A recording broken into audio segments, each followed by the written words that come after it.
እንኳን በሰላም ወደዚህ ቻናል መጣችሁ። ለቻናሉ አዲስ የሆናችሁ ቻናሉን ሰብስክራይብ አድርጉ፣ ቪዲዮዎችንም ላይክ አድርጉ። ቪዲዮቹም ለሌሎች እንዲደርስ ሼር አድርጉላቸው። ቴንክ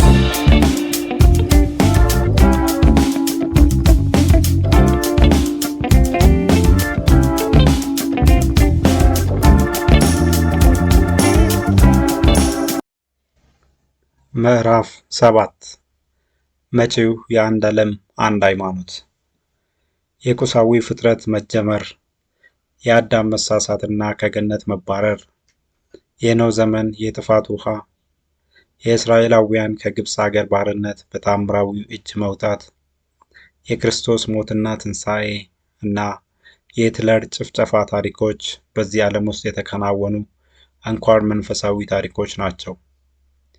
ከነዚህ ተርታ የሚሰለፍ ሌላ አንኳር ታሪክ ደግሞ ከፊት ለፊታችን ተቀምጧል።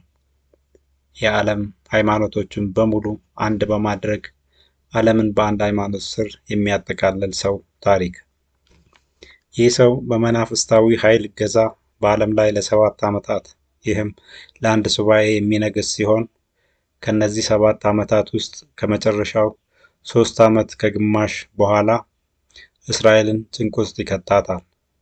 መጽሐፍ ቅዱሱ ይህንን ሰው ሐሰተኛው ክርስቶስ ወይንም የጥፋት ልጅ ሲለው በሰውየው ላይ የሚያድረውን መንፈስ ደግሞ አውሬው ይለዋል። የሚገርመው ደግሞ ይህንን ልዩ ሰው ሁሉም ሃይማኖቶች በጉጉት እየጠበቁት ይገኛሉ። ከእስልምና ብንነሳ እስልምና ይህንን ሰው ኢማም ማህዲ ይለዋል።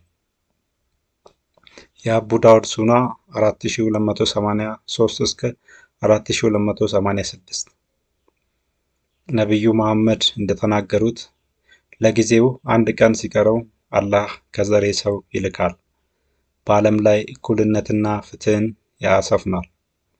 ዓለም ላይ ለ7 ዓመታት ይነግሳል። በእነዚህ ዓመታት እስልምና በዓለም ላይ ይነግሳል ይላል። ይህ የመጽሐፍ ቅዱሱ የሐሰተኛው ክርስቶስ ታሪክ ነው። መጽሐፍ ቅዱሱ እንደሚናገረውም ሰውየው የሚነግሰው 7 ዓመታት ሲሆኑ ለጊዜው አንድ ቀን ሲቀረው ማለት ደግሞ ከኢየሱስ መምጫ በፊት መሆኑን፣ በዚህም ኢማም ማህዲ ሐሰተኛው ክርስቶስ መሆኑን እንረዳለን። ቁርአን 97 1 ላይ እኛ ቁርአንን በመወሰኛ ሌሊት አወረድ ነው። መወሰኛይቱ ሌሊት ምን እንደሆነች ምን አሳወቀህ? መወሰኛይቱ ሌሊት ከ1000 ወር በላጭ ናት። እርሷ እስከ ጎህ መውጣት ድረስ ሰላም ብቻ ናት ይላል። ቁርአን የወረደው በአንድ ሌሊት አይደለም፣ በ23 ዓመታት ውስጥ ነው። በዚህም አንድ ሌሊት የሚለው ቃል የተነገረው በመንፈሳዊ ትርጉሙ ነው። እርሷም እስከ ጎህ መውጣት ድረስ ሰላም ብቻ ናት የሚለው ደግሞ መጽሐፍ ቅዱሱ ብርሃን የሚለው ኢየሱስ እስኪመጣበት ጊዜ ድረስ ያለውን ጊዜ ያመለክታል። በዚህም የዚህ መንፈስ አሰራር በሙላት የሚነግሰው ያ ጎህ እስከሚቀድበት ቀን ድረስ ብቻ መሆኑን እንመለከታለን። መጽሐፍ ቅዱሱ በመጨረሻው ዘመን አውሬ የሚባል መንፈስ እንደሚነሳ ይናገራል። በተመሳሳይ መንገድም ቁርአኑም በመጨረሻው ዘመን የቁርአንን አንቀጽ የምትናገር አውሬ እንደምትመጣ ይናገራል።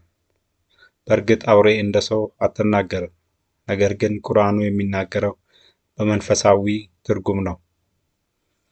እነዚህ ኢማም ማህዲ፣ የቁርአን መወሰኛይቱ ሌሊት ዘመን እና ቁርአን የምትናገር አውሬ እውነታዎች የሚያሳዩን እስልምና በመጨረሻው ዘመን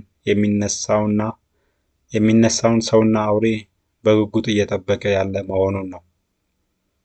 አንዳንድ የሂንዱ ሃይማኖቶች ይህንን በመጨረሻ ዘመን የሚነሳውን ሰው ክሪሽና ይሉታል።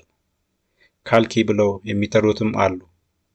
ካልኪ ማለት ቪሽኑ ለመጨረሻ ጊዜ በስጋ የሚወለድበት ማንነት ነው። ቪሽኑ ለ10ኛ ጊዜ ካልኪ በሚባል ማንነት ሲወለድ የሚመጣው ከባህር ውስጥ ነው።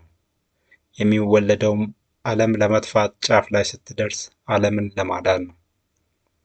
ይህ ካልኪ ወይንም ቪሽኑ ዓለም ልትጠፋ ስትል የሚወለድ መሆኑና የሚመጣው ከባህር መሆኑ ከፊል መጽሐፍ ቅዱሳዊ እውነታን ይዟል። መጽሐፍ ቅዱሱ ስለ መጨረሻው ዘመን በሚያስተምርበት ክፍል ራዕይ 13:1 ላይ አንድም አውሬ ከባህር ሲወጣ አየሁ ይላል። በዚህም ሁለቱም ሃይማኖቶች በመጨረሻው ዘመን እና ከባህር የሚወጣ በሚለው ሐሳብ ላይ አንድ መሆናቸውን እንመለከታለን። ቡዲስቶች ሜትራ ይሉታል። ሜትራ ማለት ቡድሃ ለ5ኛ ጊዜ ሲወለድ የሚገለጥበት ስም ነው። ከሜትራ በኋላ ዓለም በ7 ፀሐዮች እንድትጠፋ ይደረጋል። ይህ ስለ መጨረሻው ቀን የተነገረው አነጋገር ከፊል መጽሐፍ ቅዱሳዊ እውነታን ይዟል። ኢሳይያስ 30:26 እግዚአብሔርም የሕዝቡን ስብራት በጠገነ ዕለት፣ መቅሰፍቱ የቆሰለውንም በፈወሰ ዕለት የጨረቃ ብርሃን እንደ ፀሐይ ብርሃን፣ የፀሐይም ብርሃን እንደ 7 ቀን ብርሃን 7 እጥፍ ይሆናል ይላል። በምዕራፍ 3 ስር የተመለከትነው የአዲሱ ትውልድ እንቅስቃሴም ሃይማኖትን በፊናው ይህንን ሰው እና መንፈስ እየጠበቀ ነው። እንደ ሃይማኖቱ አስተምሮ ዓለም ልትገባ እያለች ያለችው የአኳረስ ዘመን ነው። ዘመኑም የሚመሰረተው እንዴት እንደሆነ የተለያዩ ሀሳቦች የሚሰነዘሩ ሲሆኑ አንዳንዶቹ ሂውማን ኤጀንሲ እንደሆነ ሲናገሩ፣ ሌሎች ደግሞ ነን ሂውማን ፎርስስ ሰች አስ ስፒሪትስ ኦር ኤክስትራ ቴሬስትሪያልስ ሲሉ፣ ሌሎች ደግሞ ምጡቅ በሆነ አኳረም ኮንስፓይረሲ ነው ይላሉ። ስለ ዘመኑም ሲናገሩ በዚያ ዘመን የሚኖሩ ሰዎች ፍጹም በሆነ ሰላም፣ ደስታ፣ ፍቅርና መትረፍረፍ ውስጥ ይኖራሉ ይላሉ። የዘመኑ ኒውራሊንክ የሚባለው ቴክኖሎጂም ሰዎችን ከዲጂታል ዓለም ጋር በማስተሳሰር በኤአይ ቴክኖሎጂ የሰውን ችሎታ በማዳበር የሰው ልጅን እጅግ ምጡቅ ለማድረግ እየሰራ ይገኛል። ይህንን ቴክኖሎጂ ለማዳበርም ታዋቂው ቢሊዮነር ኤለን ማስክ ከአሜሪካ መንግስት ፍቃድ ወስዶ ቴክኖሎጂውን ለማዳበር ትልቅ ጥረት እያደረገ ይገኛል። ከዚሁ የሰው ልጅን በዲጂታል ቴክኖሎጂ ከማበልጸግ ሙከራ ጎን ለጎን ኮምፒውተርን በሰው ልጅ አእምሮ ቁሶች የማበልጸግ ወይንም ባዮ ኮምፒውተር ስራዎች እየተሰሩ ይገኛሉ። እነዚህ ሁለቱ ሙከራዎችም በአንድ ወቅት ላይ ምጡቅ የሆነ ሰው ወይንም ሰዎች እንደሚያበረክቱ ግልጽ ነው።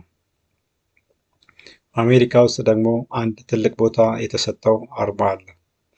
ዘ ሪቨርስ ሳይድ ኦፍ ዘ ግሬት ሲል የሚባለው ማለት ነው። ይህ አርማ ትልቅ ቦታ የተሰጠው በመሆኑም በአሜሪካ ዶላር ላይ በክብር ተቀምጧል። አርማው ፒራሚድ፣ የአይን ምልክትና የላቲን ጽሑፎችን ይዟል። ፒራሚድ ማለት የፈርዖኖች የጀግንነትና የጥበብ ምልክት ሲሆን በተቃራኒው ደግሞ የእስራኤላውያን የውርደት ምልክት ነው። በዚህ ፒራሚድ ላይ ደግሞ አይ ኦፍ ፕሮቪደንስ የሚባል የአይን ምልክት ተቀምጧል።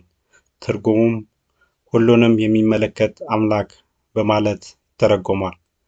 በፒራሚዱ ዙሪያ ላይ ደግሞ በካቶሊክ ቤተ ክርስቲያን ኦፊሻል ላንጉዌጅ በላቲን ቋንቋ 2 አረፍተ ነገሮች ተጽፈዋል። አኑይት ሴፕቲስ በእንግሊዝኛ ሲተረጎም ሂ ፌቨርስ አወር አንደርቴኪንግስ ማለት ሲሆን በአማርኛ ደግሞ እሱ የእኛን ውጥን ይደግፋል የሚል ትርጉም አለው። ሌላው ኖቮስ ኦርዶ ሴኩሎረም በእንግሊዝኛ ሲተረጎም ኒው ኦርደር ኦፍ ዘ ኤጅስ ማለት ሲሆን በአማርኛ ደግሞ የዘመኑ አዲስ ስርዓት የሚል ትርጉም አለው። እነዚህ ትርጉማቸው ደበቅበቅ ተደርጎ በአንድ ላይ የተሰሩት 3 ነገሮች በአንድ ላይ ስንመለከት የግብፁ አምላክ የእኛን የአዲስ ዓለም ስርዓት ውጥን ይደግፋል፣ ይመለከታል፣ ይጠብቃል የሚል እንድምታ አለው። ይህ የዓለም ስርዓትም በዚህ ምዕራፍ መግቢያ ላይ የተለያዩ አካላት እየጠበቁት ያለው ሐሰተኛ ክርስቶስ የሚመሰርተው የአንድ ዓለም አንድ መንግስታዊ ስርዓት ይህም ዘ ኒው ወርልድ ኦርደር ስርዓት ነው። ይህ የዓለም አንድ ስርዓት በዚህ በአሜሪካው ዘ ሪቨርስ ሳይድ ኦፍ ዘ ግሬት ሲል ላይ በይፋ ይቅረብ እንጂ ይህንን ሀሳብ ግን ብዙ የዓለም ፖለቲከኞች የሚደግፉት ሀሳብ ነው። ብዙ ፖለቲከኞች አሁን ያለውን ዓለም አቀፋዊ ስርዓት እንዲስተካከልና ወጥ የሆነ አሰራር እንዲዘረጋ ይፈልጋሉ። ይህንን ዋነኞቹ ሃይማኖቶች፣ ቴክኖሎጂውና ፖለቲከኞች በጉጉት የሚጠብቁት ሰው ወይንም ስርዓት በዘመናዊ ፊልሞችም እየተተነበየ ይገኛል። ልክ ኮንታጂን የተባለው ፊልም የኮሮና በሽታ ሳይመጣ በፊት በሽታውን እንደተነበየው አሁንም ይህን አስገራሚ ኃይልና ጥበብ የተሞላ ልዕለ ስብዕና ያለው ከዓለም ውጭ የሚመጡትን ኃይላት የሚከላከል ሰዎች ሊወዱትና ሊከተሉት የሚገባ ሱፐር ሂሮ ወይም ሱፐርማን እንደሚነሳ የሚናገሩ ብዙ ፊልሞችን እየተመለከቱ ነው። በእርግጥ ኢየሱስ ከሰራዊቱ ጋር በደብረ ዘይት ተራራ ላይ የሚወርደው በሐሰተኛው ክርስቶስ የሚመራውን የዓለምን ሰራዊት ለመግጠም ነው።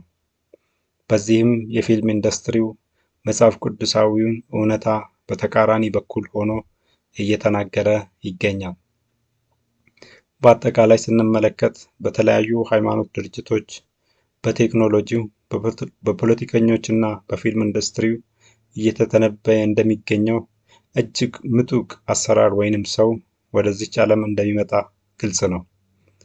መጽሐፍ ቅዱሱ በዚህ ሰው ጥበብና ችሎታ እንዳንገረም አስቀድሞ አስጠንቅቋል።